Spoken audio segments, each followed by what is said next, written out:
রান্না করছি আর কাপড়টা দেখুন, রুমালের কাজ করছে আর কি। প্রচণ্ড গরম। কেমন আছেন সবাই জানি না। সবাই সাবধানে থাকুন আর ভালো থাকুন, আর কম কম করে খাবেন এবং তেল মশলা কম দিয়ে।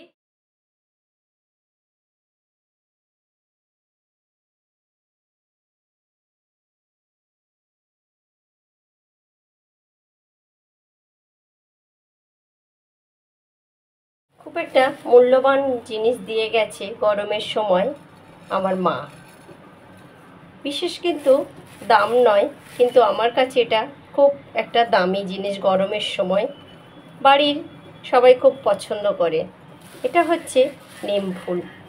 এই নিম ফুলটা দেখুন কি সুন্দর করে এটাকে প্রথমে কাঁচা নামিয়ে রৌদ্রে এটা পরিষ্কার করে শুকিয়ে আমার জন্য আনে। প্রত্যেক বছর মা আমার জন্য এটা বাড়ি থেকে এনে দিয়ে যায়। আমি এটাকে স্টোর করে রেখে দিই। চৈত্রের এই গরমের চৈত্রে বৈশাখ মাসের গরমে খেতে দারুণ লাগে। চলুন তাহলে কিভাবে আমি এটাকে বানাবো এবং আপনাদের শেয়ার করব, এবং সবাই যাতে খেতে পারেন সেরকম একটা রেসিপি আপনাদের কাছে শেয়ার করব।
আলু সেদ্ধ করে নিয়েছি, একটু আলুগুলো খোসা ছাড়িয়ে নেব।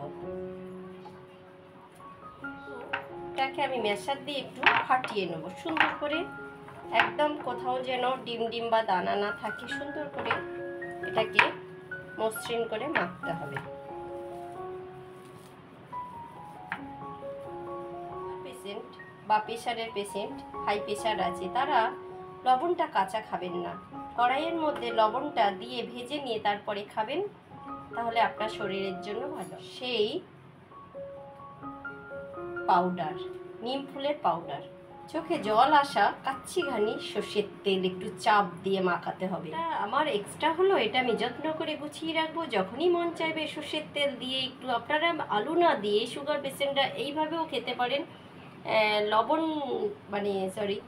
এটার মধ্যে আপনি সর্ষের তেল দিয়ে এমনি প্লেনও খেতে পারেন, খেতে খুবই ভালো লাগে। তারপরে গরমের মধ্যে মেখে নিলাম সুন্দর করে আলুটা।